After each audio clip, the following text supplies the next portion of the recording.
3-4 ദിവസം മുമ്പ് ഈ ചാനലിൽ ഞാനൊരു വീഡിയോ ചെയ്തിരുന്നു. Why I am an atheist, എന്തുകൊണ്ടാണ് ഞാനൊരു വ്യത്യസ്തത, അല്ലെങ്കിൽ ഞാൻ എങ്ങനെയാണ് ഒരു അവിശ്വാസിയായി മാറിയത്. അതിൻ്റെ തംബ്നെയിലിൽ ഞാൻ കൊടുത്തിരുന്നത് വിശ്വാസികൾക്ക് ഉത്തരമില്ലാത്ത ഒരു ചോദ്യമെന്നാണ്. കാരണം ആ വീഡിയോയിൽ എനിക്ക് പ്രധാനമായിട്ടും പറയാനുള്ളത്, അല്ലെങ്കിൽ പ്രധാനമായിട്ടും ചോദിക്കാനുള്ളത്, എന്നെ അലട്ടിയിരുന്ന ഒരു ചോദ്യമാണ്. ആ ചോദ്യം കാരണമാണ് എന്നിൽ ആദ്യത്തെ മാറ്റങ്ങളൊക്കെ ഉണ്ടാകുന്നത്. വിശ്വാസികളതൊക്കെ കണ്ടിട്ട്, അല്ലെങ്കിൽ എനിക്ക് എൻ്റെ ചോദ്യമെല്ലാം കേട്ടിട്ട് അതിന് റെസ്പോൺസ് തരും. അത് വായിച്ചിട്ട് ഞാൻ അതിന് മറുപടി കൊടുക്കും, അത് കമൻറ്റിൽ ടൈപ്പ് ചെയ്ത് കൊടുക്കുമെന്നാണ് ഞാൻ ആഗ്രഹിച്ചത്. പക്ഷേ 3-4 ദിവസം കഴിഞ്ഞപ്പോൾ തന്നെ 4000-ലും അധികം കമൻറ്റുകളാണ് വന്നിരിക്കുന്നത്. ഇപ്പോഴും ആളുകൾ കാണുകയും ഒരുപാട് കമൻറ്റുകൾ അതിൽ വന്നുകൊണ്ടിരിക്കുകയും ചെയ്യുകയാണ്. ആദ്യഘട്ടങ്ങളിൽ ഞാൻ കുറേയധികം കമൻറ്റുകൾ എടുത്ത് വായിച്ച് അതിന് റെസ്പോൺസ് കൊടുത്തിരുന്നു. പക്ഷേ അത് പ്രാക്ടിക്കലായിട്ടുള്ളൊരു കാര്യമല്ലെന്ന് എനിക്ക് മനസ്സിലായി. കാരണം ഞാൻ ഒരു കമൻറ്റ് വായിക്കുന്ന സമയം കൊണ്ട് ഒരു 5-6 കമൻറ്റുകൾ വന്നിട്ടുണ്ടായിരിക്കും. അപ്പോൾ അതുകൊണ്ട് തന്നെ അതൊരു വീഡിയോ ആയിട്ട് ചെയ്യാൻ ഞാൻ ആഗ്രഹിക്കുകയാണ്. അതിലെ വളരെ പ്രധാനപ്പെട്ട കുറേയധികം കമൻറ്റുകൾ ഞാൻ വായിച്ചിട്ട് അതെല്ലാം പ്രിൻ്റ് ഔട്ട് എടുത്തിട്ടുണ്ട്. ഇത് വായിക്കുന്നതിന് മുൻപ് എനിക്ക് എൻ്റെ സബ്സ്ക്രൈബേഴ്സിനെ, അല്ലെങ്കിൽ ആ വീഡിയോ കണ്ട കാഴ്ചക്കാരെ ഒന്ന് അഭിനന്ദിക്കണം. കാരണം ഞാൻ വലിയ രീതിയിലുള്ള ഒരു വേട്ടയാടലാണ് അതിൻ്റെ കമൻറ്റ് ബോക്സിൽ പ്രതീക്ഷിച്ചത്. എന്നാൽ എൻ്റെ സബ്സ്ക്രൈബേഴ്സിൽ ബഹുഭൂരിപക്ഷം ആളുകളും വളരെ മാന്യമായ രീതിയിലാണ് റെസ്പോണ്ട് ചെയ്തത്. എന്നെ സപ്പോർട്ട് ചെയ്ത ഒരുപാട് ആളുകൾ വന്നിട്ടുണ്ട്. അതിൽ വിശ്വാസികളുമുണ്ട്, അവിശ്വാസികളുമുണ്ട്. കൂടാതെ എന്നെ എതിർക്കുന്ന ആളുകളുമുണ്ട്. വളരെ മോശമായ ഭാഷയിൽ എന്നെ എതിർത്തിട്ടുള്ള വളരെ ചെറിയ ഒരു ന്യൂനപക്ഷവുമുണ്ട്. ഈ വീഡിയോയിൽ ഞാൻ ഒരിക്കലും എന്നെ സപ്പോർട്ട് ചെയ്ത്, എന്നെ ഒരു ചെറിയ രീതിയിലെങ്കിലും സപ്പോർട്ട് ചെയ്ത് കമൻറ്റ് ഇട്ടിട്ടുള്ളവരുടെ കമൻറ്റുകളൊന്നും വായിക്കുന്നതല്ല. കാരണം അതിവിടെ വായിച്ചത് കൊണ്ട് ഒരു പ്രസക്തിയുമില്ല. അവരെന്നെ അപ്രീഷിയേറ്റ് ചെയ്യുകയാണ്, അത് ഞാൻ 2 കൈയും നീട്ടി സ്വീകരിക്കുന്നു. പക്ഷേ എനിക്ക് ഇവിടെ ഈ വീഡിയോയിലൂടെ അവതരിപ്പിക്കാനുള്ളത്, എന്നെ എതിർത്തുകൊണ്ട്, അത് മോശമായ ഭാഷയിലാണെങ്കിൽ പോലും മാന്യമായ ഭാഷയിലാണെങ്കിൽ പോലും എന്നെ എതിർത്തുകൊണ്ട് സംസാരിച്ചിട്ടുള്ള, അല്ലെങ്കിൽ എൻ്റെ ആശയത്തെ എതിർത്തുകൊണ്ട് സംസാരിച്ചിട്ടുള്ളവരുടെ മറുപടിയും അതിന് എനിക്ക് കൊടുക്കാൻ സാധിക്കുന്ന റെസ്പോൺസ്, അല്ലെങ്കിൽ അവരുടെ മറുപടി എന്നെ എത്രമാത്രം തൃപ്തിപ്പെടുത്തുന്നതാണ് എന്നുള്ള കാര്യങ്ങളൊക്കെയാണ് ഞാൻ ഈ വീഡിയോയിലൂടെ അവതരിപ്പിക്കാൻ ശ്രമിക്കുന്നത്. വളരെയധികം നീണ്ട കമൻറ്റുകളുണ്ട്. പക്ഷേ നിങ്ങളെ ബോറടിപ്പിക്കാത്ത രീതിയിൽ ഞാൻ എഡിറ്റ് ചെയ്തിട്ടായിരിക്കും ഇത് പബ്ലിഷ് ചെയ്യുക. കൂടാതെ ആ കമൻറ്റുകളുടെ പൂർണ്ണമായിട്ടുള്ള രൂപം ഞാൻ സ്ക്രീൻഷോട്ട് എടുത്ത് ഓരോ കമൻറ്റും വായിക്കുമ്പോൾ അത് ഞാനിവിടെ കൊടുക്കുന്നതുമാണ്. ഈ കമൻറ്റുകൾ വായിക്കുന്നതിന് മുൻപ് ആദ്യം ആ ചോദ്യം എന്താണെന്ന് ഞാൻ ഒരിക്കൽ കൂടി വളരെ പെട്ടെന്ന്, വളരെ പ്രിസൈസായിട്ട് പറയാം. നമ്മുടെ ഈ മനുഷ്യരുടെ ചരിത്രം പരിശോധിച്ച് കഴിഞ്ഞാൽ ആ ചരിത്രത്തിൽ ലക്ഷക്കണക്കിന് കുട്ടികൾ ക്രൂരമായിട്ടുള്ള, മൃഗീയമായിട്ടുള്ള ലൈംഗിക പീഡനങ്ങൾക്ക് വിധേയരായിട്ടുണ്ട്. സ്വന്തം അച്ഛനാൽ പോലും അത്തരത്തിലുള്ള പീഡനങ്ങൾ നടന്നിട്ടുണ്ട്. അത് പലപ്പോഴായിട്ട് നമ്മൾ മാധ്യമങ്ങളിലൂടെയൊക്കെ വായിച്ചിട്ടുമുണ്ട്. എന്നാൽ ബഹുഭൂരിപക്ഷവും റിപ്പോർട്ട് ചെയ്യപ്പെടുന്നില്ല. കാരണം ഇവിടെ ഇരയാക്കപ്പെടുന്നതൊക്കെ കൊച്ചു കുട്ടികളാണ്. ആ കുട്ടികൾക്ക് റിപ്പോർട്ട് ചെയ്യണമെന്നതിനെക്കുറിച്ചുള്ള ഒരു ധാരണയുമില്ല. അവരനുഭവിക്കുന്നത് എന്താണെന്ന് പോലും അവർക്ക് മനസ്സിലാക്കാൻ സാധിക്കുന്നില്ല. ജാപ്പനീസ് ക്യാമ്പായിരുന്ന യൂണിറ്റ് 731-ൽ 2ാം ലോക മഹായുദ്ധത്തിൻ്റെ കാലഘട്ടത്തിൽ അനുഭവിച്ചിട്ടുള്ള ക്രൂരമായിട്ടുള്ള പീഡനങ്ങളെക്കുറിച്ച് നമ്മൾ കേട്ടിട്ടുണ്ട്. കഴിഞ്ഞ ദിവസം ഞാൻ എൻ്റെ ഹിസ്റ്ററി ചാനലിൽ അതിനെക്കുറിച്ച് ഡീറ്റെയിൽ ആയിട്ടുള്ളൊരു വീഡിയോയും ചെയ്തിരുന്നു. വെറും 1 മാസം മാത്രം പ്രായമുള്ള പിഞ്ചു കുഞ്ഞുങ്ങളെപ്പോലുമാണ് അവിടെ പീഡിപ്പിക്കപ്പെട്ടത്. ലക്ഷക്കണക്കിന് പീഡനങ്ങൾ സംഭവിച്ചിട്ടുണ്ട്. ദൈവം ഇതെല്ലാം കണ്ടിട്ടുമുണ്ട്. ദൈവത്തിന് ഇതെല്ലാം കാണാൻ സാധിക്കും. കാരണം കണ്ണ് ഇല്ല എന്നൊക്കെ പലരും പറയുന്നുണ്ട് ദൈവത്തിന്. പക്ഷേ ദൈവത്തിന് ഇതെല്ലാം അറിയാൻ സാധിക്കണം. കാരണം ദൈവം എന്ന് പറയുന്നത് അതൊക്കെ അറിയുന്ന ആളായിരിക്കണം. അത് അറിയാത്ത ആൾ ഒരിക്കലും ദൈവമാകില്ല. ദൈവത്തിൻ്റെ ഒരു ഡെഫിനിഷനും ഞാൻ ആ വീഡിയോയിൽ പങ്കുവച്ചിരുന്നു. ദൈവമെന്ന് പറയുന്ന വ്യക്തി സർവ്വവ്യാപിയാണ്. ആ വീഡിയോയിൽ ഞാൻ തൂണിലും തുരുമ്പിലും ഉണ്ടെന്ന് പറഞ്ഞിരുന്നു. അതൊരു പ്രയോഗം മാത്രമാണ്.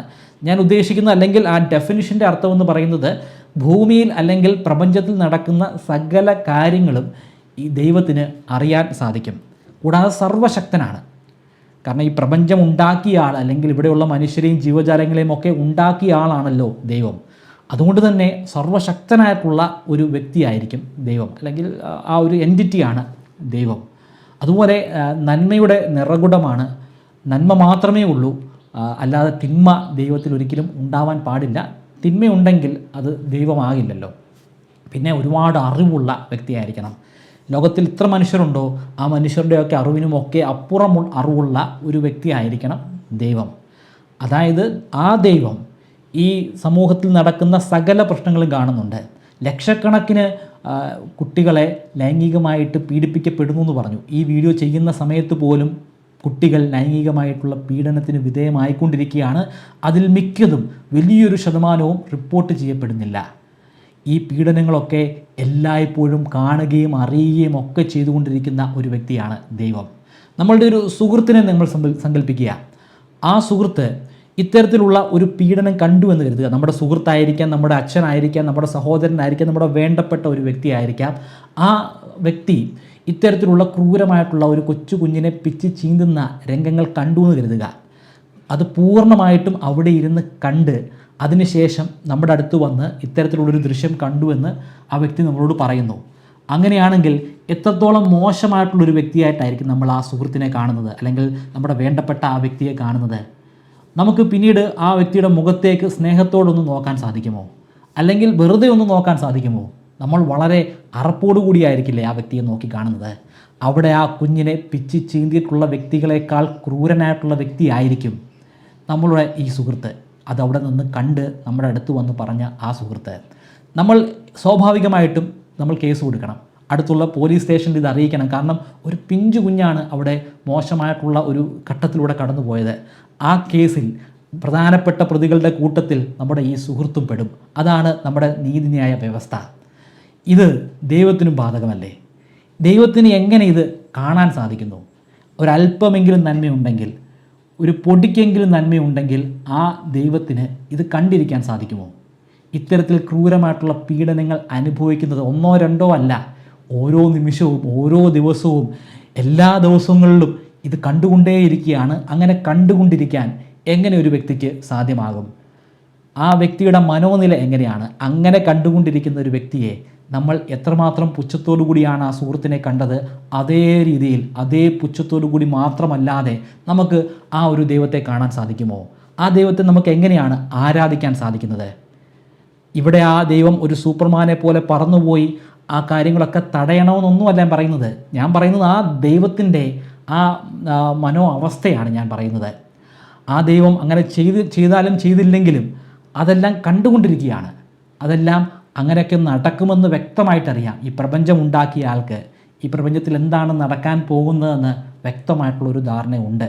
അങ്ങനെയുള്ള ഒരു ദൈവത്തെ ഒരിക്കലും എനിക്ക് ആരാധിക്കാൻ സാധിക്കില്ല. ഇതാണ് എൻ്റെ ചോദ്യം. ഇനി ആ ചോദ്യത്തിന് തന്നിരിക്കുന്ന മറുപടികൾ നമുക്ക് പരിശോധിക്കാം. ചില മറുപടികൾ എന്നെ തൃപ്തിപ്പെടുത്തുന്ന മറുപടികളായിരുന്നു, അത് ഞാൻ നിഷേധിക്കുന്നില്ല. പരമാവധി ഒരു ന്യൂട്രലായിട്ടുള്ള ഒരു വ്യക്തിയുടെ വ്യൂ പോയിന്റിൽ നിന്ന് ഞാനിത് വായിക്കാനായിട്ട് ശ്രമിക്കാം. പക്ഷേ അത് ഏറെക്കുറെ അസാധ്യമായിട്ടുള്ളൊരു കാര്യമാണ്. ഒരു വിശ്വാസി എപ്പോഴും എല്ലാ കാര്യങ്ങളെയും നോക്കി കാണുന്നത് ഒരു വിശ്വാസിയുടെ രീതിയിലായിരിക്കും.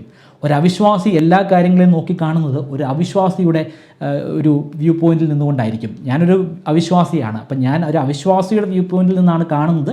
പക്ഷേ പരമാവധി ഞാൻ ന്യൂട്രലാകാനായിട്ട് ശ്രമിക്കാം. നിങ്ങൾക്കും ഈ കമൻറ്റുകൾ നോക്കിയിട്ട് നിങ്ങളുടേതായിട്ടുള്ള മറുപടികൾ താഴെ രേഖപ്പെടുത്താവുന്നതാണ്.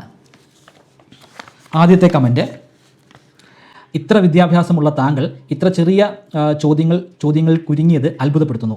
നിങ്ങൾ പറഞ്ഞതിൻ്റെ ആകത്തുക ഞാൻ ആഗ്രഹിക്കുന്ന പോലെ ദൈവം പ്രവർത്തിക്കുന്നില്ല എന്നാണ്. ഞാൻ അങ്ങനെ പറഞ്ഞിട്ടേ ഇല്ല. ഞാൻ ആഗ്രഹിക്കുന്നത് പോലെ ദൈവം ചെയ്യണമെന്ന് ഞാൻ പറഞ്ഞിട്ടുമില്ല, ഞാൻ ആഗ്രഹിച്ചിട്ടുമില്ല. എനിക്ക് കൂടുതൽ പണം വേണം, എനിക്കിപ്പം നിലവിൽ സ്വന്തമായിട്ട് വീടൊന്നുമില്ല, അപ്പോൾ ഒരു വീട് ദൈവം ഉണ്ടാക്കി തരണം, അല്ലെങ്കിൽ എൻ്റെ ഇന്ന ആഗ്രഹം സാധിച്ചു തരണം, അങ്ങനെയുള്ള ഒരു ആഗ്രഹവും എനിക്കില്ല. ഞാനൊരു വിശ്വാസിയായിരുന്ന കാലഘട്ടത്തിൽ അങ്ങനെയൊക്കെ ഞാൻ പലതും ആഗ്രഹിച്ചിട്ടുണ്ട്. പക്ഷേ അവിശ്വാസിയാകാനുള്ള കാരണം എൻ്റെ ആഗ്രഹങ്ങൾ സാധിച്ചു തരാത്തത് കൊണ്ടല്ല, അല്ലെങ്കിൽ ഞാൻ ആഗ്രഹിക്കുന്നത് പോലെ ദൈവം പെരുമാറാത്തത് കൊണ്ടല്ല. അതായത് അല്പമെങ്കിലും മനുഷ്യത്വമുള്ള ഒരു വ്യക്തിയാണ് ദൈവമായിട്ട് എക്സ്പെക്റ്റ് ചെയ്യുന്നത്. ഒരു പൊടിക്ക് ഒരു 0.5% ഉണ്ടായിരിക്കണം. 0.5% ഉള്ളൊരു വ്യക്തിയാണെങ്കിൽ ഒരിക്കലും ആ കാഴ്ച കാണാൻ ആ വ്യക്തിക്ക് ഒരിക്കലും സാധിക്കില്ല. അങ്ങനെ കാഴ്ച കാണുന്ന ഒരു വ്യക്തി ആയിരിക്കില്ല. അങ്ങനെ ഉണ്ടാകുന്ന സംഭവങ്ങൾക്ക് വേണ്ടി പ്രപഞ്ചത്തെ ഡിസൈൻ ചെയ്തുണ്ടാക്കില്ല. ഞാനാണ് ദൈവമെങ്കിൽ അങ്ങനൊരു സംഭവം നടക്കുമെന്ന് എനിക്ക് മുൻകൂട്ടി അറിയാമായിരിക്കും. കാരണം ഞാൻ ഉണ്ടാക്കുന്ന പ്രപഞ്ചമാണ്, ഞാനാണ് ദൈവം. അവിടെ എന്തൊക്കെ സംഭവങ്ങൾ നടക്കുമെന്ന് എനിക്ക് വ്യക്തമായിട്ട് അറിയാം. അങ്ങനെ നടക്കുന്ന സംഭവങ്ങൾ ഉണ്ടാവാൻ വേണ്ടി ഒരിക്കലും ഞാനൊരു പ്രപഞ്ചത്തെ ഡിസൈൻ ചെയ്തില്ല. അതിനേക്കാൾ നല്ലത് അങ്ങനെ ഒരു പ്രപഞ്ചം ഇല്ലാതിരിക്കുന്നതാണ്. രണ്ടാമത്തെ കമൻറ്റ്: താങ്കളുടെ 17ാമത്തെ ഏജിൽ സാത്താൻ പിടിച്ചു കഴിഞ്ഞു, അതുകൊണ്ടാണ് ദൈവമില്ല എന്ന് താങ്കൾ പറയുന്നത്. സാത്താൻ എന്നെ ആ 17ാമത്തെ വയസ്സിൽ എന്നെ പിടിച്ചത് കാരണമാണ് കൊച്ചുകുട്ടികൾ നേരിടുന്ന ആ ലൈംഗിക പീഡനത്തെക്കുറിച്ചും അവരുടെ അനുഭവങ്ങളെക്കുറിച്ചും അവരുടെ വേദനകളെക്കുറിച്ചുമൊക്കെ ഞാൻ ചിന്തിച്ചത്. അത് തെറ്റാണെന്ന് ഞാൻ മനസ്സിലാക്കിയത് അങ്ങനെ 17-ാമത്തെ വയസ്സിൽ സാത്താൻ എന്നെ പിടിച്ചതുകൊണ്ടാണ്. അതെന്നെ കൂടുതൽ വേദനിപ്പിച്ചത് സാത്താൻ എന്നെ പിടിച്ചതുകൊണ്ടാണ്. അവിടെ എനിക്കൊരു ചോദ്യം ഉന്നയിക്കാൻ സാധിച്ചത്, ആ ചോദ്യം സ്വാതന്ത്ര്യത്തോടു കൂടി പലരോടും ചോദിക്കാൻ സാധിച്ചത് സാത്താൻ എന്നെ പിടിച്ചതുകൊണ്ടാണ്. അങ്ങനെയാണെങ്കിൽ ഈ സാത്താനല്ലേ ആ ദൈവത്തിനേക്കാളും നല്ലത്? കാരണം സാത്താൻ എന്നിൽ കരുണയാണ് ഉണ്ടാക്കിയത്. ചോദ്യങ്ങൾ ചോദിക്കുകയാണ്, എന്നെക്കൊണ്ട് ചോദ്യങ്ങൾ ചോദിപ്പിക്കുകയാണ് ചെയ്തത്. ദൈവം ഒന്നും ചെയ്യുന്നില്ല. ദൈവം ക്രൂരകൃത്യങ്ങൾ കണ്ടുകൊണ്ടിരിക്കുന്നു. ദൈവമല്ല, സാത്താനാണ് നല്ലത്. സാത്താൻ എല്ലാവരിലും പിടിക്കുകയാണെങ്കിൽ എല്ലാവരിലും ഈ ഒരു കരുണയുണ്ടാകും. ഇത്തരത്തിലുള്ള കുട്ടികൾക്കെതിരെ എന്ന് ഞാൻ പറയാനൊരു റീസണുണ്ട്. എന്നെ സംബന്ധിച്ചിടത്തോളം ഒരു മനുഷ്യന് ചെയ്യാൻ പറ്റുന്ന ഏറ്റവും ക്രൂരമായിട്ടുള്ള പ്രവൃത്തി പിഞ്ചു കുഞ്ഞുങ്ങളെ പിച്ച് ചെയ്യുന്നതാണ്. അത് പലർക്കും പലതായിരിക്കും. പലരും ഇത് കേട്ടിട്ട് ഇതൊക്കെ ഒരു വലിയ കാര്യമാണോ, ഇത് കേട്ടിട്ട് ചിരി വരുന്നു എന്നൊക്കെ പോലും പറയുന്നുണ്ട്. അതെങ്ങനെ അവർക്ക് പറയാൻ സാധിക്കുന്നു എന്ന് എനിക്കറിയില്ല. അടുത്ത ഒരു കമൻറ്റ്, നിങ്ങളുടെ ചോദ്യത്തിന് ഇതാ ഉത്തരം. ദൈവം സകല സൃഷ്ടിയും കഴിഞ്ഞ് തൻ്റെ രൂപത്തിലും സാദൃശ്യത്തിലും മനുഷ്യനെ സൃഷ്ടിച്ചു. സകലത്തിൻ്റെ മേലും വാഴുവാൻ അവന് അധികാരം കൊടുത്തു. ദൈവത്തിൻ്റെ രൂപത്തിൽ മനുഷ്യനെ സൃഷ്ടിച്ചിട്ട് ആ മനുഷ്യന് സകലതും വാഴുവാനുള്ള അധികാരം കൊടുത്തു. അപ്പോൾ ആരാണ് ആ വ്യക്തികളെ കൊണ്ട് ഇത്തരത്തിലുള്ള പീഡനങ്ങൾ ചെയ്യിപ്പിക്കുന്നത്? ആരാണ് അതിന് അധികാരം കൊടുത്തത്? അദ്ദേഹത്തിൻ്റെ കമൻ്റ് അനുസരിച്ച് അതിനുള്ള അധികാരം കൊടുത്തത് ദൈവമാണ്. അതിനുള്ള അധികാരം കൊടുത്ത ആളാണ് അപ്പോൾ ഏറ്റവും ക്രൂരൻ. ആദ്യം ശിക്ഷിക്കപ്പെടേണ്ടത് ആ തെറ്റ് ചെയ്ത ആളല്ല, ആ തെറ്റ് ചെയ്യാനുള്ള അധികാരം കൊടുത്തിട്ടുള്ള വ്യക്തിയാണ് ആദ്യം നമ്മൾ ശിക്ഷിക്കേണ്ടത്. 4-ാമത്തെ കമൻറ്റ്, നാളെ ചിലപ്പോൾ മൃഗങ്ങൾ ചിന്തിക്കുകയും സംസാരിക്കുകയും ചെയ്തേക്കാം. അത് വികസിപ്പിക്കുന്നത് മനുഷ്യൻ്റെ ബുദ്ധിയാണ്. ഈ പ്രപഞ്ചം ഉണ്ടാക്കിയത് ഒരു ശക്തി തന്നെ. അതിനെ ഗോഡ് എന്ന് വിളിക്കാം. നമ്മൾ ഒരു വസ്തുവിലേക്ക് നോക്കുമ്പോൾ ആ വസ്തുവിലുള്ള എല്ലാ കാണാൻ കഴിയില്ല. ബാക്കിയുള്ളത് കാണാൻ മനുഷ്യനിർമ്മിതമായിട്ടുള്ള ചില ഉൽപ്പന്നങ്ങൾ ഉപയോഗിക്കേണ്ടി വരും. അപ്പോൾ ദൈവമല്ലെങ്കിൽ ശക്തി തന്നിരിക്കുന്ന തലച്ചോറ് ഉപയോഗിച്ചല്ലേ നമ്മൾ ഉൽപ്പന്നങ്ങൾ തയ്യാറാക്കിയത്? അപ്പോൾ ശക്തി വീക്ഷിക്കുമ്പോൾ നമ്മൾ ഒരു വസ്തുവിനെ നോക്കുമ്പോൾ ആ വസ്തു മാത്രമല്ലേ കാണുന്നുള്ളൂ. അതുപോലെ ശക്തിയുടെ വീക്ഷണത്തിൽ പ്രപഞ്ച ഗോളങ്ങൾ മാത്രമല്ലേ കാണാൻ പറ്റുക. അപ്പോൾ നമ്മൾ ഉണ്ടാക്കിയ മൈക്രോസ്കോപ്പ് ഒരെണ്ണം എങ്ങനെയെങ്കിലും മനുഷ്യനിർമ്മിതമായിട്ടുള്ള ദൈവങ്ങളിൽ എത്തിക്കേണ്ടിയിരിക്കുന്നു. മതമില്ലാതെ ഭൂമിയാകണം, കുറച്ച് ശമനം കിട്ടും. കുറച്ച് ദൈർഘ്യമുള്ള ഒരു കമൻറ്റാണ്, അതുകൊണ്ട് ഞാനത് ഫാസ്റ്റ് ഫോർവേഡിലായിരിക്കും എഡിറ്റ് ചെയ്യുന്നത്. നിങ്ങളതൊന്നും കേട്ട് കാണില്ല. പക്ഷേ അതിൻ്റെ ഒരു കമൻറ്റ് ഞാനിവിടെ സ്ക്രീൻഷോട്ട് കൊടുത്തിട്ടുണ്ടായിരുന്നു. നിങ്ങൾക്ക് വേണമെങ്കിൽ പോസ് ചെയ്തിട്ട് അത് വായിക്കാവുന്നതാണ്. അദ്ദേഹം പറഞ്ഞിരിക്കുന്നതനുസരിച്ച് ദൈവത്തിനൊന്നും കാണാൻ സാധിക്കില്ല. കാരണം ഇത്രയും വലിയ പ്രപഞ്ചമല്ലേ, ദൈവം ഒന്നും അറിയുന്നില്ല. അതുകൊണ്ട് ഇവിടെ പലതും സംഭവിക്കുന്നു. അപ്പോൾ ദൈവം അതൊക്കെ അറിയണമെങ്കിൽ ദൈവത്തിന് മൈക്രോസ്കോപ്പ് പോലെയുള്ള എന്തെങ്കിലും ഒരു യന്ത്രം ഉണ്ടാക്കി കൊടുക്കണം. പിന്നെ മതങ്ങൾ ഇല്ലാത്ത ഭൂമിയാകണം, കുറച്ച് ശമനം കിട്ടുമെന്നൊക്കെ പറയുന്നുണ്ട്. അതിൻ്റെ എനിക്ക് മനസ്സിലാക്കാൻ സാധിക്കുന്നത് അദ്ദേഹം ഉദ്ദേശിക്കുന്നത് മതങ്ങൾ പരാമർശിക്കുന്ന ദൈവങ്ങളൊന്നുമല്ല യഥാർത്ഥ ദൈവം. യഥാർത്ഥ ദൈവം ഈ പ്രപഞ്ചത്തെ ഉണ്ടാക്കി ആ ദൈവത്തിന് ഈ പ്രപഞ്ചത്തിൽ സംഭവിക്കുന്ന കാര്യങ്ങളൊന്നും കാണാൻ സാധിക്കുന്നില്ല, അറിയാൻ സാധിക്കുന്നില്ല. അങ്ങനെയുള്ള ഒരു വ്യക്തിയാണ്. അത് നമ്മൾ വിചാരിക്കുന്നത് പോലെ അത്ര പവർഫുള്ളായിട്ടുള്ള ഒരു വ്യക്തിയല്ല. അങ്ങനെ പവർഫുള്ളായിട്ടുള്ളൊരു വ്യക്തി അല്ലെങ്കിൽ അദ്ദേഹത്തിന് ഈ ഒരു സിദ്ധിയൊന്നുമില്ലെങ്കിൽ അത് ഒരു ദൈവമാകില്ലല്ലോ. ആ വ്യക്തി അല്ലെങ്കിൽ ആ ഒരു എൻറ്റിറ്റി ഒരു ശക്തിയായിട്ടോ ഒക്കെ നമുക്ക് പറയാൻ സാധിക്കുകയുള്ളൂ. അദ്ദേഹത്തിൻ്റെ മറുപടി കൃത്യമായിട്ട് എൻ്റെ ചോദ്യം മനസ്സിലാക്കിയിട്ടുള്ള മറുപടിയാണ്. അല്ലെങ്കിൽ മനസ്സിലായതായിട്ട് തന്നെ അദ്ദേഹം നടിക്കുന്നുണ്ട്. പലരും മനസ്സിലായിട്ട് പോലും അത് മനസ്സിലാകാത്ത രീതിയിലാണ് ചോദ്യത്തെ വളച്ചൊടിക്കുന്നത്. ഇദ്ദേഹം ചോദ്യത്തെ വളച്ചൊടിച്ചിട്ടൊന്നുമില്ല. അദ്ദേഹത്തിൻ്റെ ദൈവം അനുസരിച്ച് എനിക്ക് ഈ കമൻറ്റുകളിൽ നിന്നൊക്കെ മനസ്സിലാക്കാൻ സാധിക്കുന്നത് ഓരോ ആളുകൾക്കും വ്യത്യസ്തമായിട്ടുള്ള ദൈവമാണ്. അവർ ഒരേ മതത്തിൽപ്പെട്ടവരായിരിക്കാം, പക്ഷേ എങ്കിൽ പോലും ആ മതത്തിൽ തന്നെ പെട്ടിട്ടുള്ള ആളുകൾ ദൈവത്തെ പല രീതിയിലാണ് കാണുന്നത്. അപ്പം ദൈവത്തിൻ്റെ ഒരു 1000, 10,000, ലക്ഷക്കണക്കിന് വേർഷനെങ്കിലും കാണും. ഇദ്ദേഹത്തിൻ്റെ ഇതനുസരിച്ച് ദൈവത്തിന് ഇങ്ങനെയുള്ള സിദ്ധികളൊന്നുമില്ല. അപ്പോൾ അങ്ങനെയാണെങ്കിൽ ഈ ചോദ്യത്തിന് അദ്ദേഹത്തിൻ്റെ ദൈവത്തിന് ഉത്തരം പറയേണ്ട ആവശ്യമില്ല. അദ്ദേഹം പ്രപഞ്ചത്തെ ഉണ്ടാക്കി, അതൊന്നും അറിയുന്നില്ല. അവിടെ നടക്കുന്നൊന്നും അദ്ദേഹം കാണുന്നുമില്ല, അറിയുന്നുമില്ല. അതിനുള്ള ഒരു സവിശേഷതയുമില്ല. പക്ഷേ അങ്ങനെയുള്ള ആ ഒരു എൻറ്റിറ്റിയെ നമ്മൾ ദൈവമെന്നൊരിക്കലും പറയാൻ സാധിക്കില്ല. കാരണം ഈ പറയപ്പെടുന്ന ആൾ സർവശക്തനല്ല. ഒന്നും കാണാൻ സാധിക്കുന്നില്ല, ഒന്നും അറിയാൻ സാധിക്കുന്നില്ല. പ്രപഞ്ചം ഉണ്ടാക്കി, അതുണ്ടാക്കുക മാത്രമാണ് ചെയ്തത്. പിന്നീടുള്ള ഒരു റോളും ആ വ്യക്തിക്കില്ല.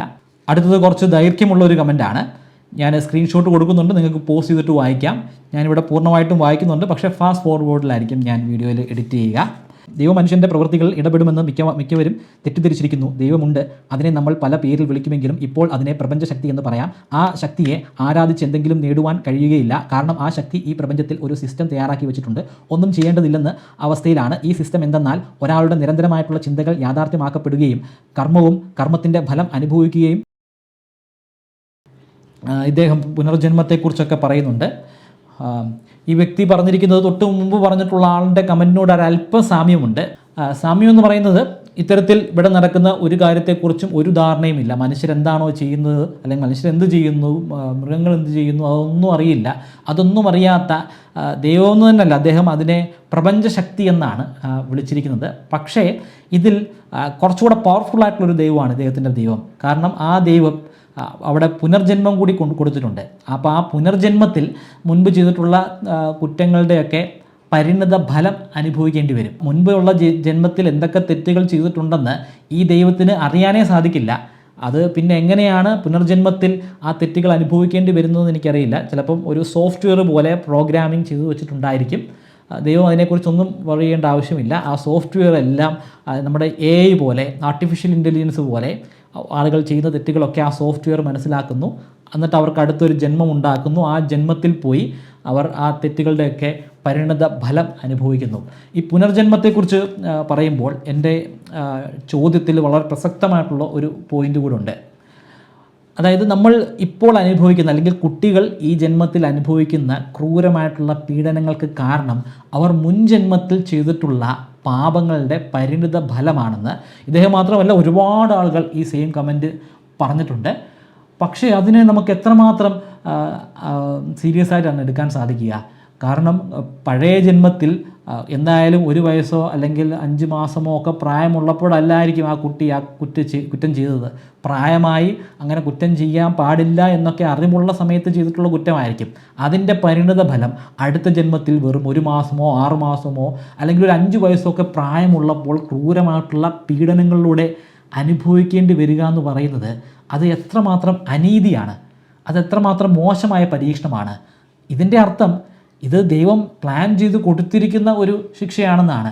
ദൈവം അത് സോഫ്റ്റ്വെയർ ഉപയോഗിച്ച് കൺട്രോൾ ചെയ്യുന്നതാണെങ്കിൽ പോലും ദൈവം അവിടെ കൃത്യമായിട്ട് പ്ലാൻ ചെയ്തിട്ടുണ്ട്. ഇന്ന ശിക്ഷകൾ ചെയ്യുന്ന ആൾക്ക് അടുത്ത ജന്മത്തിൽ 5-ാം വയസ്സിൽ അല്ലെങ്കിൽ 5 മാസം മാത്രം പ്രായമുള്ളപ്പോൾ ക്രൂരമായിട്ടുള്ള ലൈംഗിക പീഡനങ്ങൾക്ക് വിധേയമാകണം, അല്ലെങ്കിൽ ജാപ്പനീസ് സേനയുടെ യൂണിറ്റ് 731 ഒരു അംഗമായി ക്രൂരമായിട്ടുള്ള പീഡനങ്ങൾക്ക് വിധേയമാകണം, അല്ലെങ്കിൽ നാസി ക്യാമ്പിലെ അവരുടെ കോൺസെൻട്രേഷൻ ക്യാമ്പിൽ പീഡനങ്ങൾക്ക് വിധേയമാകണം. ഇതൊക്കെ അപ്പോൾ ദൈവം പ്ലാൻ ചെയ്ത് വെച്ചിരിക്കുന്ന അവർക്ക് ദൈവം കിട്ടേണ്ടതെന്ന് പറയുന്ന രീതിയിലുള്ള ശിക്ഷകളാണ്. He is posing the philosophical question of good and bad. Good and bad are relative. Why drag God into this? Read Bhagavad Gita. അപ്പോൾ ഇദ്ദേഹം പറയുന്നത്, ഞാനൊരു ഫിലോസഫിക്കൽ ചോദ്യമാണ് മുന്നോട്ട് വയ്ക്കുന്നത്. അതെ, ശരിയും തെറ്റും അതിനെക്കുറിച്ചുള്ള കാര്യങ്ങളാണ് പറയുന്നത്. അതിലേക്ക് എന്തിനാണ് ദൈവത്തെ വലിച്ചിടുന്നതെന്ന് ചോദിക്കുന്നത്. ശരിയും തെറ്റും അല്ല, അദ്ദേഹം എൻ്റെ ചോദ്യത്തെ ശരിക്കും മനസ്സിലാക്കിയിട്ടില്ല, അല്ലെങ്കിൽ ആ ചോദ്യത്തെ അദ്ദേഹം വളച്ചൊടിച്ചിരിക്കുകയാണ്. ശരിയേത് തെറ്റേതെന്നൊന്നും അല്ല ഇവിടുത്തെ വിഷയം. ഇവിടുത്തെ വിഷയം ദൈവമാണ്, ദൈവത്തിൻ്റെ അസ്തിത്വം അല്ലെങ്കിൽ ഇൻറ്റഗ്രിറ്റിയാണ്. ഇവിടുത്തെ എൻ്റെ പൂർണ്ണമായിട്ടുള്ള വിഷയമെന്ന് പറയുന്നത് ദൈവം മാത്രമാണ്.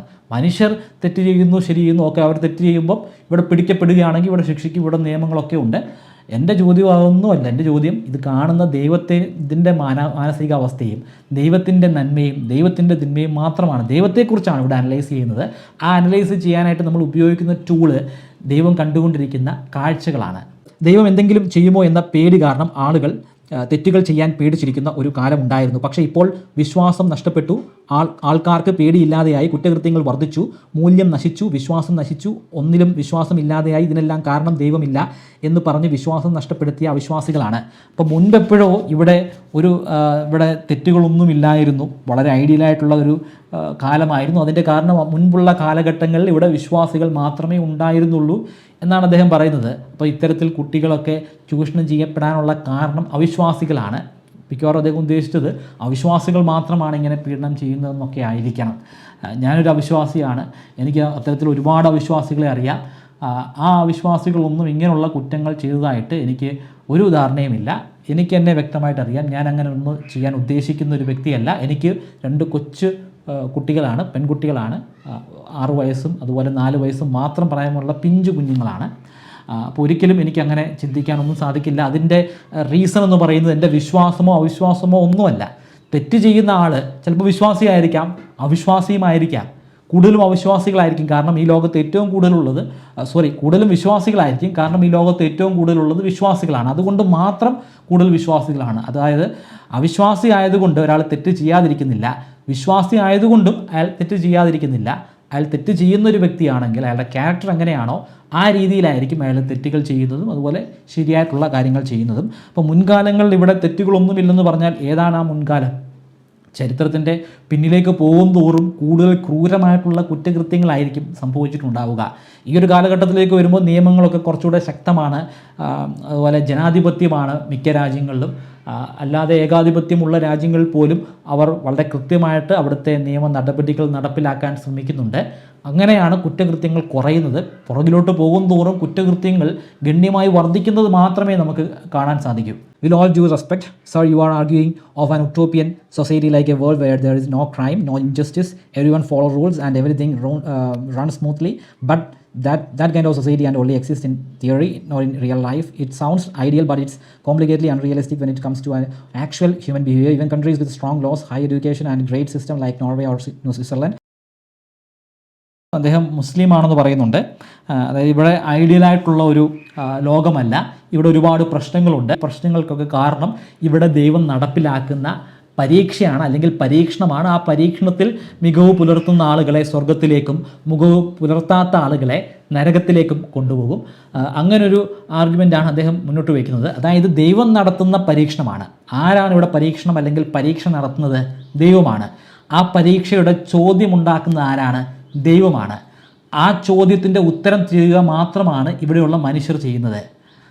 ദൈവം ഉണ്ടാക്കിയ ചോദ്യത്തിൻ്റെ ഭാഗം അല്ലെങ്കിൽ ആ പ്രാക്ടിക്കൽ എക്സാമിൻ്റെ ഭാഗമാണ് ഇവിടെ കൊച്ചു കുഞ്ഞുങ്ങൾ നേരിടുന്ന പരീക്ഷണങ്ങൾ. അങ്ങനെയാണെങ്കിൽ ഈ പറഞ്ഞ ദൈവമാണ് ഏറ്റവും ക്രൂരനായിട്ടുള്ള ദൈവം. ഈ പറഞ്ഞ ദൈവം കൊടുത്തിരിക്കുന്ന ചോദ്യങ്ങൾക്ക് ഉത്തരം കണ്ടെത്തുക മാത്രമാണ്, അല്ലെങ്കിൽ ആ പരീക്ഷണങ്ങളെ അഡ്രസ്സ് ചെയ്യുക മാത്രമാണ് ഈ മനുഷ്യർ ചെയ്തുകൊണ്ടിരിക്കുന്നത്. ഈ ദൈവത്തെ ഒരിക്കലും ആരാധിക്കാൻ സാധിക്കില്ല.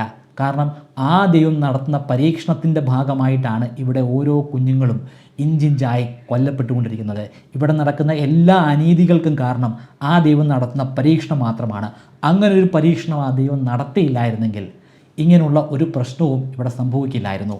ആ സമയത്ത് ആ കുട്ടിക്ക് ശാരീരികവും മാനസികവുമായ കുറേ ബുദ്ധിമുട്ടുകളാണ് അനുഭവപ്പെടുന്നത്. കാരണം ആ സമയത്ത് മനസ്സിലാക്കാനും പീഡനം എന്ന് നിശ്ചയിക്കാനും ആ കുട്ടിയുടെ അദ്ദേഹത്തിൻ്റെ തിയറി അനുസരിച്ച് അല്ലെങ്കിൽ അദ്ദേഹത്തിൻ്റെ കാഴ്ചപ്പാടനുസരിച്ച് ഈ കുട്ടികൾക്കൊന്നും അവരനുഭവിക്കുന്നത് പീഡനമാണെന്ന് മനസ്സിലാക്കാൻ സാധിക്കുന്നില്ല. കാരണം അവരൊക്കെ കൊച്ചു കുഞ്ഞുങ്ങളാണല്ലോ, വെറും 5 വയസ്സ് മാത്രം പ്രായമുള്ള കുഞ്ഞുങ്ങളാണ്.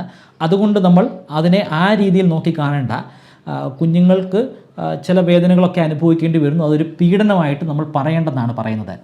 കുഞ്ഞുങ്ങൾക്കറിയില്ല, പക്ഷെ നമുക്കറിയില്ലേ ആ കുഞ്ഞനുഭവിക്കുന്നത് എന്താണെന്ന് നമുക്ക് വ്യക്തമായിട്ടറിയാം. കാരണം നമുക്ക് അതിനെക്കുറിച്ചുള്ള അറിവുണ്ട്, തെറ്റിനെക്കുറിച്ച് നമുക്കറിയാം. ആ കുഞ്ഞിനറിയില്ല എന്നതുകൊണ്ട് ആ കുഞ്ഞിന് എന്തും ചെയ്യാമെന്നാണോ? ആ കുഞ്ഞ് അനുഭവിക്കുന്നതൊക്കെ അതല്ലാതെയായി മാറുമോ? പീഡനമല്ലാതെയായി മാറുമോ? ഒരിക്കലുമില്ല. അത് നമുക്ക് ഒരിക്കലും സഹിക്കാൻ പറ്റുന്ന ഒരു കാര്യമല്ല. അതിൻ്റെ പേരിൽ അതിനെ അത്രയധികം നോർമലൈസ് ചെയ്യാനും അതത്ര നിസ്സാരമായിട്ടുള്ളൊരു കാര്യമാണെന്നും ഒക്കെ പറഞ്ഞിട്ട് ദൈവത്തെ ആരാധിക്കാനൊന്നും നമുക്ക് സാധിക്കില്ല. പ്രപഞ്ച സൃഷ്ടാവ് ബ്രാക്കറ്റിൽ ദൈവം ഇല്ലെങ്കിൽ ഈ പീഡിപ്പിക്കപ്പെട്ട കുട്ടികൾക്ക് എങ്ങനെ നീതി കിട്ടും? ദൈവമുണ്ട് എന്നതിന് ഏറ്റവും നല്ല തെളിവാണ് നിങ്ങളുടെ ഈ ചോദ്യം. അതെങ്ങനെയാണെന്ന് എനിക്ക് മനസ്സിലാകുന്നില്ല. അതായത് ഈ കുഞ്ഞുങ്ങളെ പീഡിപ്പിച്ചതിന് ശേഷം, അതായത് ആ പീഡിപ്പിക്കുന്നത് പൂർണ്ണമായിട്ടും ദൈവം കണ്ടു. തൊട്ടടുത്ത ദിവസവും പീഡിപ്പിക്കപ്പെടുന്നുണ്ടായിരിക്കും. ചിലർ ആ കുഞ്ഞ് പ്രായപൂർത്തിയാകുന്നിടം വരെ ക്രൂരമായിട്ടുള്ള പീഡനങ്ങളായിരിക്കും, ചൂഷണങ്ങളായിരിക്കും അനുഭവിച്ചുകൊണ്ടിരിക്കുന്നത്. അപ്പോൾ ദൈവം അതെല്ലാം കണ്ടുകൊണ്ട് തന്നെ ഇരിക്കുകയാണ്. ആ കുഞ്ഞിൻ്റെ എല്ലാ രീതിയിലുള്ള വേദനകളും കണ്ടുകൊണ്ടിരിക്കുന്നു. എല്ലാം കണ്ടു, എല്ലാം അനുഭവിച്ചതിന് ശേഷം പിന്നീട് മറ്റൊരു ജന്മത്തിൽ അല്ലെങ്കിൽ പിന്നീട് ഒരുപാട് വർഷങ്ങൾ കഴിഞ്ഞ് ദുഷ്ടനെ പന പോലെ ഉയർത്തുമെന്നൊക്കെ പറയുന്ന പോലെ അങ്ങ് ഉയരത്തിൽ എത്തിച്ചതിന് ശേഷം എല്ലാ സുഖങ്ങളും ഒക്കെ അനുഭവിച്ച് എല്ലാ രീതിയിലുള്ള നേട്ടങ്ങളും ഒക്കെ സ്വീകരിച്ച് അതിന് ശേഷം മാത്രം ഒരു ശിക്ഷ കൊടുത്തു കഴിഞ്ഞാലും ആ കുഞ്ഞ് അനുഭവിച്ചിട്ടുള്ള ആ ക്രൂരതയ്ക്കുള്ള മറുപടിയാകുമോ? ആ കുഞ്ഞ് അനുഭവിക്കേണ്ടതൊക്കെ അനുഭവിച്ച് കഴിഞ്ഞിരിക്കുന്നു. ആ കുഞ്ഞിനെ അങ്ങനെയൊക്കെ അനുഭവിപ്പിച്ചിട്ടുള്ള ആ വ്യക്തിക്ക് പിന്നീട് ശിക്ഷ കൊടുത്തതുകൊണ്ട് ആ കുഞ്ഞിൻ്റെ വേദനകളൊന്നും ഇല്ലാതെ ആകില്ല. അത് നമുക്ക് ചെയ്യാൻ പറ്റുന്ന ഒരു മനുഷ്യന്, മനുഷ്യർക്ക് ചെയ്യാൻ പറ്റുന്നത് ആ വ്യക്തിക്ക് ഏറ്റവും അനുയോജ്യമായിട്ടുള്ള ശിക്ഷ കൊടുക്കുക എന്നുള്ളതാണ്. അത് മനുഷ്യന് ചെയ്യാൻ പറ്റുന്ന കാര്യമാണ്. മനുഷ്യന് അത് മാത്രമേ കൊടുക്കാൻ പറ്റത്തുള്ളൂ. അപ്പോഴും ആ കുട്ടിക്ക് നീതി കിട്ടുന്നില്ല, ആ കുട്ടിക്ക് ന്യായം കിട്ടുന്നില്ല. കാരണം ആ കുട്ടി അനുഭവിച്ചിട്ടുള്ള വേദനയ്ക്ക് പകരമല്ല ഇതൊന്നും. താങ്കൾ ദൈവം എന്നത് മനസ്സിലാക്കിയത് കയ്യും കാലും കണ്ണും വികാരവും ഉള്ള മനുഷ്യനെ പോലെയുള്ള ജീവിയായിട്ടാണ്. യഥാർത്ഥ ദൈവത്തെക്കുറിച്ച് ആഴത്തിൽ പഠിച്ചാൽ താങ്കളുടെ സംശയത്തിന് ഉത്തരം ലഭിക്കും. അത് കയ്യും കാലും കണ്ണുമില്ല, കണ്ണുമില്ലെന്ന് പറഞ്ഞാൽ ദൈവം കാണുന്നില്ല, കയ്യും കാലും ഇല്ല, കണ്ണുമില്ല, അതായത് അറിയുന്നില്ല, തൊടുന്നില്ല, ഒന്നുമില്ല. അങ്ങനെയാണെങ്കിൽ അങ്ങനൊരു ദൈവം ഇല്ലല്ലോ. ഒന്നും അറിയുന്നില്ല, ഒന്നും കാണുന്നില്ല, ഒന്നും ചെയ്യാൻ പറ്റുന്നില്ല. അങ്ങനെയാണെങ്കിൽ അങ്ങനൊന്നുമില്ല. അങ്ങനൊന്നുമില്ലെങ്കിൽ അവിടെ ദൈവമില്ലെന്നാണ് അർത്ഥം. ഈ കണ്ണെന്ന് പറയുമ്പോൾ യഥാർത്ഥ കണ്ണിൻ്റെ അവയവം വേണമെന്നില്ല. അപ്പോൾ ദൈവം എന്ന് പറയുമ്പോൾ അമാനുഷികനാണ്. അപ്പോൾ കുറച്ച് മുമ്പുള്ള ഒരു കമൻറ്റിൽ, വേറൊരു വിശ്വാസിയുടെ കമൻറ്റിൽ ദൈവത്തിൻ്റെ രൂപത്തിൽ മനുഷ്യനെ സൃഷ്ടിച്ചു എന്നാണ്. അങ്ങനെയാണെങ്കിൽ നമ്മളെപ്പോലെ തന്നെ കയ്യും കാലും കണ്ണും ഒക്കെ വേണം. ഇപ്പോൾ ഈ വിശ്വാസികളുടെ വിശ്വാസം തമ്മിൽ വലിയൊരു കോൺട്രാഡിക്ഷൻ ഉണ്ട്. അതായത് ഈ ലോകത്ത് ഒരു 600 കോടി മനുഷ്യരുണ്ടെങ്കിൽ അതിൽ ഒരു 5 കോടി അല്ലെങ്കിൽ ഒരു 6 കോടി ദൈവമെങ്കിലും ഉണ്ട്. കാരണം ഒരേ മതത്തിൽ തന്നെ പെട്ടിട്ടുള്ള ആളുകളുടെ ദൈവത്തിൻ്റെ കോൺസെപ്റ്റ് തന്നെ വ്യത്യാസമാണ്. ഇദ്ദേഹത്തിൻ്റെ ഇതനുസരിച്ച് ദൈവമില്ലെന്ന് നമുക്ക് പറയേണ്ടി വരും. കാരണം ഒന്നുമില്ല, കാണാനും പറ്റത്തില്ല, അറിയാനും പറ്റത്തില്ല, അങ്ങനൊരു വ്യക്തിയില്ല, ഒന്നും ചെയ്യാനും പറ്റത്തില്ല. ഒന്നുമില്ലാത്ത ശൂന്യത മാത്രമാണ് ഇദ്ദേഹത്തിൻ്റെ വേർഷനിലെ ദൈവം. നമ്മുടെയൊക്കെ ചിന്തകൾക്ക് അതീതമാണ് ദൈവം എന്ന കോൺസെപ്റ്റ്. അതിനെ വിലയിരുത്താൻ നമ്മുടെ ബുദ്ധിക്ക് ആകില്ല. നമ്മുടെ ഇപ്പോഴത്തെ ചിന്തകളുടെ ലെവലും കുട്ടിക്കാലത്തെ ലെവലും താരതമ്യം ചെയ്താൽ മതിയാകും. നമ്മുടെ ചിന്തകളും തിരിച്ചറിവുകളും ഇനിയും അനന്തമായി വികസിക്കാനുണ്ട്. ആ അനന്തത എത്തിച്ചേരാൻ പറ്റിയാൽ ദൈവം എന്താണെന്ന് കറക്റ്റായി തിരിച്ചറിയാനായിട്ട് പറ്റും. അതായത് ഇദ്ദേഹത്തിന് ദൈവം എന്താണെന്ന് മനസ്സിലായിട്ടില്ല. അദ്ദേഹം മനസ്സിലാക്കിയെന്നല്ല പറയുന്നത്. നമുക്കാർക്കും മനസ്സിലാക്കാൻ പറ്റുന്നില്ല ദൈവത്തെക്കുറിച്ച്. ദൈവം എന്താണെന്ന് നമുക്ക് മനസ്സിലാക്കാൻ പറ്റുന്നില്ല, കോൺസെപ്റ്റ് മനസ്സിലാക്കാൻ പറ്റുന്നില്ല. അതിനിനിയും നമ്മൾ ഒരുപാട് ലെവലിലേക്ക് പോകണമെന്നാണ് അദ്ദേഹം പറഞ്ഞിരിക്കുന്നത്. അദ്ദേഹത്തിൻ്റെ വാദഗതി അംഗീകരിച്ചു കൊടുത്തുകൊണ്ട് തന്നെ പറയുന്നു, ഇതല്ല ചോദ്യം ദൈവം എങ്ങനെയാണ്, ദൈവത്തെ നമ്മൾ മനസ്സിലാക്കുന്നുണ്ടോ ഇല്ലയോ എന്നൊന്നുമല്ല. നമ്മളുടെ വീക്ഷണത്തിൽ ദൈവം ഉണ്ടെങ്കിൽ ആ ദൈവം ഈ ക്രൂരകൃത്യങ്ങൾ കണ്ടുകൊണ്ടിരിക്കുന്ന വ്യക്തിയാണ്. അതാണ് ഇവിടുത്തെ ചോദ്യം. അങ്ങനെയുള്ളൊരു വ്യക്തിയെ നമ്മൾ ആരാധിക്കേണ്ടതുണ്ടോ? അങ്ങനെയുള്ളൊരു വ്യക്തിയെ നമ്മൾ ആരാധിക്കേണ്ടതില്ലെന്നാണ് എൻ്റെ നിഗമനം. നിങ്ങൾക്ക് എങ്ങനെ വേണമെങ്കിലും ചിന്തിക്കാം. അത് നിങ്ങളുടെ സ്വാതന്ത്ര്യം. എൻ്റെ സ്വാതന്ത്ര്യം അനുസരിച്ച്, എൻ്റെ ചിന്താഗതി അനുസരിച്ച് അങ്ങനൊരു ദൈവത്തെ നമ്മൾ ആരാധിക്കേണ്ടതില്ല. ഇദ്ദേഹം ആ ദൈവത്തെ മനസ്സിലാക്കിയിട്ടില്ല. അദ്ദേഹത്തിന് എത്രയും പെട്ടെന്ന് തന്നെ ആ ദൈവത്തെ മനസ്സിലാക്കാൻ സാധിക്കട്ടെ. അദ്ദേഹത്തിൻ്റെ അതേ ചിന്താഗതിയുള്ള ഒരുപാട് പേരുണ്ടെന്ന് തോന്നുന്നു. കാരണം ഒരുപാട് ആളുകൾ അദ്ദേഹത്തിൻ്റെ കമൻറ്റ് ലൈക്ക് ചെയ്തിട്ടുണ്ട്. താങ്കളുടെ സംസാരത്തിൻ്റെ ആദ്യ ഭാഗം കേട്ട് തുടങ്ങിയപ്പോൾ ഞാനും ഈ ചോദ്യം കേട്ട് കഴിയുമ്പോൾ ഒരു വിശ്വാസി അല്ലാതെ ആകുമോ എന്ന് തോന്നിപ്പോയി. എന്നാൽ തിന്മയെ വെറുതെ നോക്കി നിൽക്കുന്ന ദൈവത്തിൻ്റെ ക്രൂരതയാണ് പ്രശ്നമെന്ന് മനസ്സിലായപ്പോൾ വളരെ ലളിതമാണ് ഉത്തരമെന്ന് തോന്നി. ഇസ്ലാമിക വിശ്വാസം എന്താണ് ഇതിന് ഉത്തരമായി പറയുന്നതെന്ന് പറയാം. നിങ്ങളിൽ ആരാണ് ഏറ്റവും നന്നായി പ്രവർത്തിക്കുന്നതെന്ന് അറിഞ്ഞാൽ ജീവിതവും മരണവും സൃഷ്ടിച്ചവനാണ് അള്ളാഹു എന്നാണ്. അതായത് നാം ഇവിടെ ജീവിതത്തിൽ ഒരു പരീക്ഷാ ഹാളിലാണെന്ന്. ഇവിടെയും അദ്ദേഹത്തിന് പറയാനുള്ളത് പരീക്ഷയാണ്, ദൈവം നടത്തുന്ന പരീക്ഷയാണ്. ദൈവമാണ് ചോദ്യം സെറ്റ് ചെയ്യുന്നത്. പരീക്ഷണം എങ്ങനെ നടക്കണമെന്നൊക്കെ തീരുമാനിക്കുന്നത് ദൈവമാണ്. അതിൻ്റെ അർത്ഥം ഈ തെറ്റുകളുടെ എല്ലാം സ്പോൺസർ ദൈവമാണ്. ദൈവത്തിന് ഈ പരീക്ഷണം നടത്തുന്നതിന് മുമ്പ് തന്നെ അറിയാമല്ലോ ഇവിടെ എന്തൊക്കെയാണ് സംഭവിക്കാൻ പോകുന്നതെന്ന്. അതറിയാത്ത ഒരാൾ എങ്ങനെയാണ് ദൈവമാകുന്നത്? അയാൾക്കറിയണം, അയാൾ അറിഞ്ഞിരിക്കണം. അറിഞ്ഞതിന് ശേഷം മാത്രമാണ് അങ്ങനെ പരീക്ഷണം നടത്തുന്നത്. അതറിയാതെയാണ് പരീക്ഷണം നടത്തുന്നതെങ്കിൽ അങ്ങനെ ഒരു പരീക്ഷണം നടത്തേണ്ട ആവശ്യം എന്താണ്? ഇത്രയും മോശമായിട്ടുള്ള സംഭവങ്ങൾ നടക്കുമെന്നൊന്നും അയാൾക്ക് ധാരണയില്ല. അങ്ങനെ മോശമായിട്ടുള്ള പ്രശ്നങ്ങൾ നടക്കുമോ, എന്താണ് പരിണിത ഫലമെന്ന് പോലും അറിയാതെ കുറേയധികം ആളുകളെ ഇങ്ങനെ സൃഷ്ടിച്ചിട്ട് അവരെ തമ്മിൽ ഇത്തരത്തിൽ ക്രൂരമായിട്ടുള്ള ഒരു നരനായാട്ടിന് വിട്ടുകൊടുക്കുക എന്ന് പറയുന്നത് അത് ഏറ്റവും ക്രൂരമായിട്ടുള്ളൊരു പ്രവൃത്തിയാണ്. അടുത്തത് ഒരു വധഭീഷണിയൊക്കെയാണ്. കൂടാതെ അവിടെ വളരെ മോശമായിട്ടുള്ളൊരു കാര്യമുണ്ട്. വധഭീഷണി മാത്രമാണെങ്കിൽ ഞാനിവിടെ കാണിക്കത്തില്ല. വധഭീഷണി ഒരുപാട് വന്നിട്ടുണ്ട്. വളരെ മോശമായിട്ടുള്ള അസഭ്യങ്ങളും വന്നിട്ടുണ്ട്. എൻ്റെ അമ്മൂമ്മയ്ക്കൊക്കെ ചീത്ത വിളിച്ചിട്ടുണ്ട്. പിന്നെ യൂട്യൂബിൻ്റെ ഒരു ഇതനുസരിച്ചിട്ട് അത്തരത്തിലുള്ള കമൻറ്റുകളെ ഓൾറെഡി അവർ സ്പാമാക്കി മാറ്റും. അത് എനിക്ക് വേണമെങ്കിൽ അത് കയറി നോക്കാം, മറ്റൊരാൾക്ക് നോക്കാൻ പറ്റില്ല. അങ്ങനെ ഒരുപാട് കമൻറ്റുകൾ, 4000 കമൻറ്റുകളാണ് എല്ലാവർക്കും കാണാൻ പറ്റുന്ന രീതിയിൽ വന്നിട്ടുള്ളതെങ്കിൽ ആർക്കും കാണാൻ പറ്റാത്ത രീതിയിൽ കുറേയധികം കമൻറ്റ് വന്നിട്ടുണ്ട്. ഒത്തിരി വന്നിട്ടില്ല. 4000 വെച്ച് നോക്കുമ്പോൾ വളരെ ഒരു ചെറിയൊരു ന്യൂനപക്ഷം മാത്രമേ ഉള്ളൂ. അതിന് ഞാൻ വിശ്വാസികളെ ഒരിക്കലും ജനറലൈസ് ചെയ്യില്ല. ചിലപ്പം വിശ്വാസിയായിട്ടുള്ള അല്ലെങ്കിൽ അവിശ്വാസിയായിട്ടുള്ള ഒരു വ്യക്തിയും അത്തരത്തിൽ മോശമായിട്ടുള്ള ഭാഷകളൊക്കെ ഉപയോഗിച്ചേക്കാം. അതൊക്കെ ആ വ്യക്തികളുമായിട്ട് മാത്രമാണ് ഡിപ്പെൻഡ് ചെയ്തിരിക്കുന്നത്. അല്ലാതെ വിശ്വാസി ആയതുകൊണ്ട് മാത്രം ആ വ്യക്തി ഇങ്ങനെയുള്ള മോശമായിട്ടുള്ള വാക്കുകൾ ഉപയോഗിച്ചു എന്ന് ഞാൻ കരുതുന്നില്ല. അത്തരത്തിലുള്ള കമൻറ്റുകളൊക്കെ ഞാൻ ഇഗ്നോർ ചെയ്യുക മാത്രമാണ്. പക്ഷേ ഇവിടെ വളരെ മോശമായിട്ടുള്ളൊരു കാര്യം പരാമർശിച്ചിട്ടുണ്ട്. എൻ്റെ തല വെട്ടിക്കളയുന്നതൊന്നും അതൊന്നും ഇവിടെ ഒരു പ്രശ്നമല്ല. അതുകൊണ്ടാണ് ഞാൻ ആ വ്യക്തിയുടെ പേര് അവിടെ മറച്ചിരിക്കുന്നത്. ഇത് ഞാൻ റിപ്പോർട്ട് ചെയ്തിട്ടുണ്ട്. ഇത് എനിക്കൊന്ന് വിശ്വാസികളെ കൂടി മോശമാക്കുന്ന രീതിയിലുള്ള കമൻറ്റാണ്. ഈ സെയിം ആശയം പങ്കുവെക്കുന്ന കുറച്ചുകൂടെ മാന്യമായിട്ടുള്ള രീതിയിലാണെങ്കിൽ പോലും, അതായത് ഇത്രയും രൂക്ഷമായിട്ടുള്ള ഭാഷയിലല്ലാതെ ഇതേ ആശയം തന്നെ പങ്കുവെക്കുന്ന വേറെയും കമൻറ്റുകളുണ്ട്. അതിൽ ചിലതൊക്കെ ഞാൻ റിപ്പോർട്ട് ചെയ്തിട്ടുണ്ട്, വളരെ മോശമായ ഭാഷയിലുള്ളത്. എന്നാൽ കുറേ കൂടെ മാന്യമായ രീതിയിൽ അത് അവതരിപ്പിക്കാൻ ശ്രമിച്ചിട്ടുള്ള ചില കമൻറ്റുകൾ ഞാൻ ഒന്നും ചെയ്തിട്ടില്ല. നിങ്ങൾക്കത് പരിശോധിക്കാം. ഈ വ്യക്തിയുടെ പേര് ഞാൻ ഇവിടെ കൊടുക്കുന്നില്ല. പേരും അത് അങ്ങനെ ഒരു പേരല്ല, ഒരു വ്യക്തിയുടെ പേരൊന്നുമല്ല. എന്നാൽ പോലും ചിലപ്പോൾ ഈ വ്യക്തി ഇനിയും ഈ കമൻറ്റ് അടിയിൽ വരുമായിരിക്കും. അതിൻ്റെ പേരിൽ ഒരുപാട് അടി അങ്ങോട്ടും ഇങ്ങോട്ടും ഒക്കെ നടക്കുമായിരിക്കും. അപ്പോൾ അത് ഒഴിവാക്കാൻ വേണ്ടി മാത്രമാണ്. ആ വ്യക്തി ഇത് കാണുന്നുണ്ടെങ്കിൽ ദയവായി ഇങ്ങനെയുള്ള കമൻറ്റുകൾ ചെയ്യാതിരിക്കുക. ദൈവമുണ്ടാക്കിയ കുട്ടികളെ പീഡിപ്പിക്കാനും അത് കാണാനുമുള്ള അവകാശം ദൈവത്തിനുണ്ട്. അതിൽ ഇടപെടാൻ നിനക്ക് എന്ത് കാര്യം? കൂടുതൽ ഇടപെട്ടാൽ തല കാണില്ല. അവസാനത്തെ ഭാഗം പോട്ടെ, അതൊരു വിഷയമല്ല, അത് ഞാൻ ഇഗ്നോർ ചെയ്യുന്നു. പക്ഷേ കുട്ടികളെ ഉണ്ടാക്കിയ അല്ലെങ്കിൽ ഇവിടെ കാണുന്ന എല്ലാം സൃഷ്ടിച്ചിട്ടുള്ള വ്യക്തിക്ക് അവരെ എന്തും ചെയ്യാനുള്ള അധികാരമുണ്ടെന്ന് പറയുമ്പോൾ ഒരു വ്യക്തിക്ക്, ഒരു മനുഷ്യൻ എങ്ങനെയാണ് ഇങ്ങനൊരു കമൻറ്റ് ചെയ്യാൻ പറ്റുന്നത്? ദൈവവിശ്വാസിയായിരിക്കും, ആയിക്കോട്ടെ. പക്ഷേ ഇങ്ങനെ ചിന്തിക്കാൻ പറ്റുന്നു? ഇപ്പോൾ ഇങ്ങനെ ചിന്തിക്കുന്ന ആളുകളുള്ള ഒരു സമൂഹത്തിലാണല്ലോ നമ്മൾ ജീവിക്കുന്നതെന്നാണ് ഞാൻ ചിന്തിക്കുക. അപ്പോൾ അത് എനിക്ക് എന്ത് മറുപടി പറയണമെന്ന് എനിക്കറിയില്ല. എനിക്ക് ശരിക്കും ഒരു ഭയമാണ്. ഭയം എനിക്ക് തോന്നുന്നുണ്ട്. എൻ്റെ തല വെട്ടുന്നതുമായി ബന്ധപ്പെട്ടിട്ടുള്ള ഭയമല്ല. ഇങ്ങനെയുള്ള ആളുകളുടെ ഇടയിലാണ് എൻ്റെയും നമ്മുടെ എല്ലാവരുടെയും മക്കൾ ജീവിച്ചിരിക്കേണ്ടതെന്ന് ഓർക്കുമ്പോൾ അതിലെനിക്ക് വലിയ വിഷമമുണ്ട്.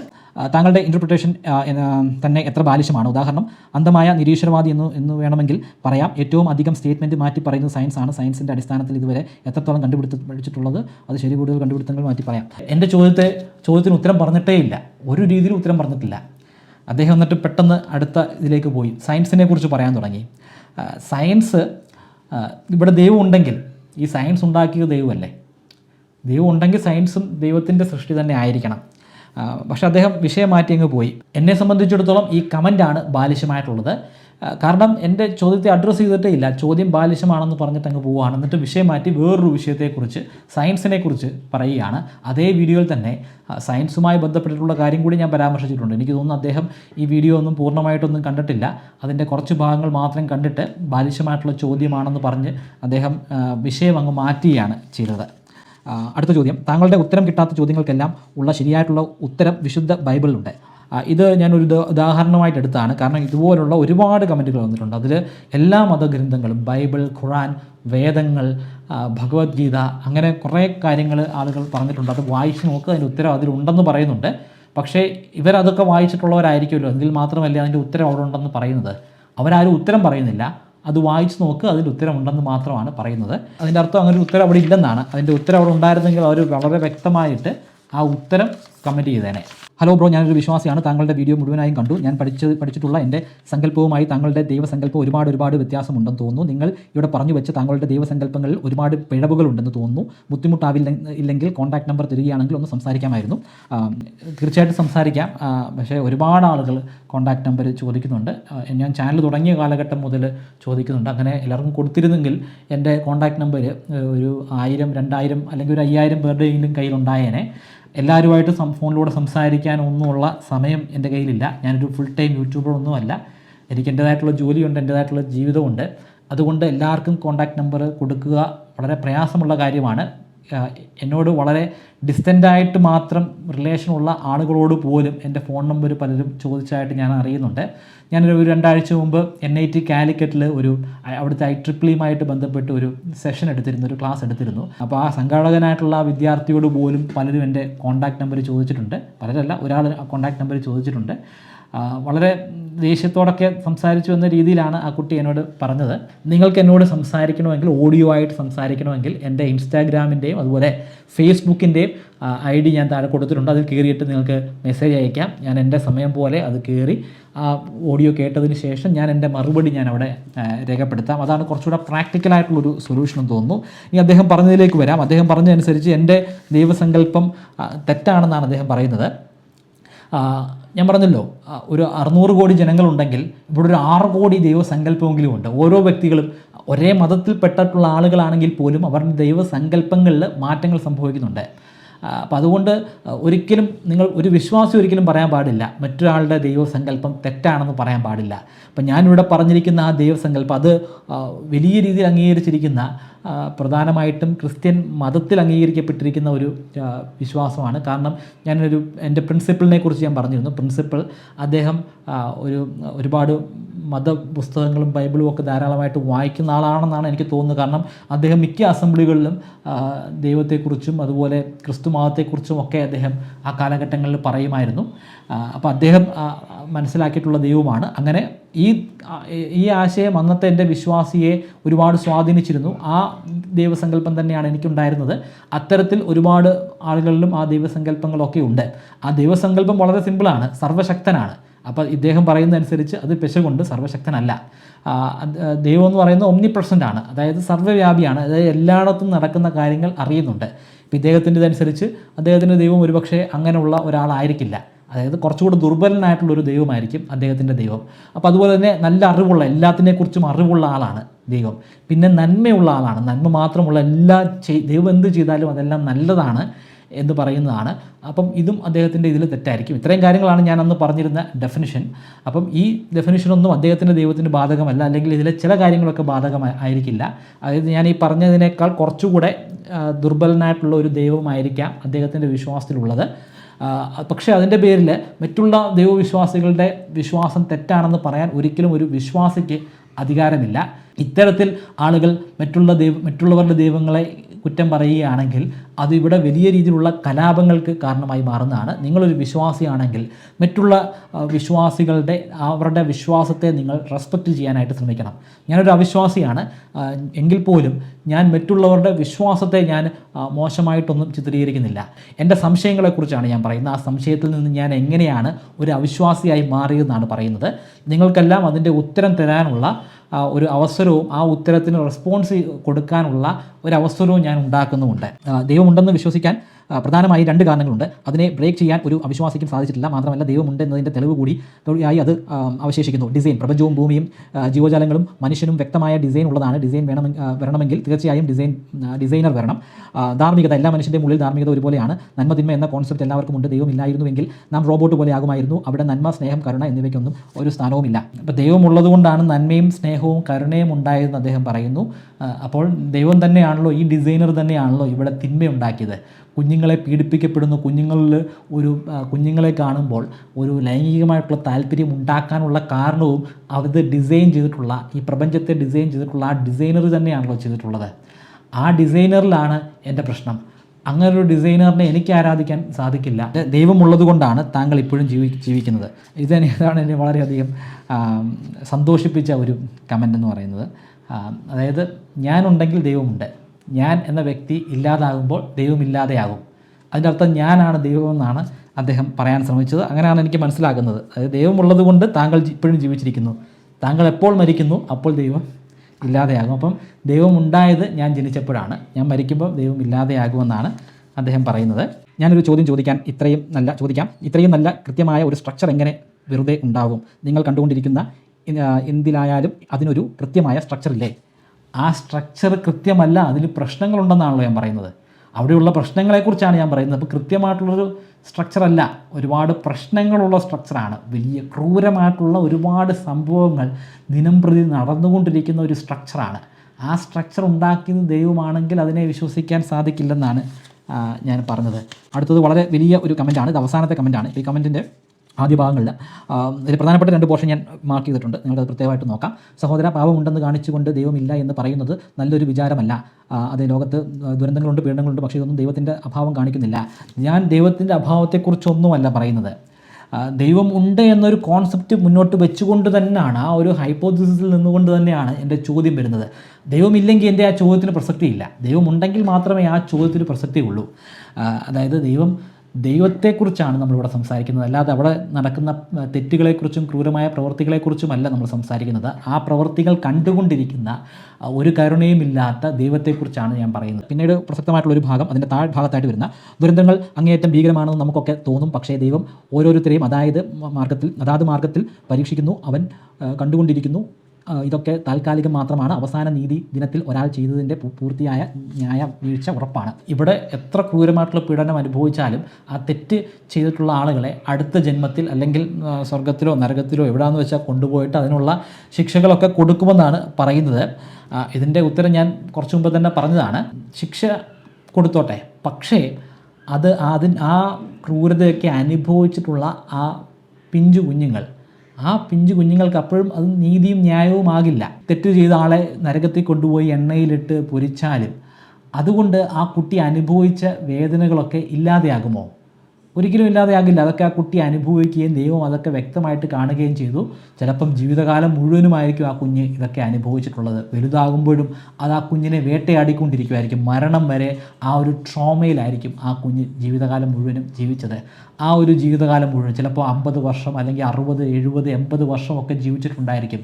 അത്രയും വർഷം അത്രയും ക്രൂരതകൾ അനുഭവിച്ച് അതിൻ്റെ ട്രോമയിൽ ജീവിതകാലം മുഴുവനും തള്ളി നീക്കിയിട്ടുള്ള ആ സ്ത്രീക്ക് അല്ലെങ്കിൽ ആ ഒരു വ്യക്തിക്ക്, ഈ തെറ്റ് ചെയ്തിട്ടുള്ള വ്യക്തിയെ നരകത്തിൽ കൊണ്ടുപോയി എന്തൊക്കെ ചെയ്താലും ആ അനുഭവിച്ച വേദനകൾ ഒരിക്കലും ഇല്ലാതെയാകില്ല. അതൊന്നും ഒരു യഥാർത്ഥ ന്യായവുമല്ല. അത് നമ്മുടെ യുക്തിക്ക് നിരക്കുന്ന കാര്യവുമല്ല. എൻ്റെ ചോദ്യം വളരെ റെലവൻ്റായിട്ട് ഇപ്പോഴും നിൽക്കുന്നു. അതിന് കൃത്യമായിട്ടുള്ള ഉത്തരം നൽകാനായിട്ട് സാധിക്കുന്നില്ല.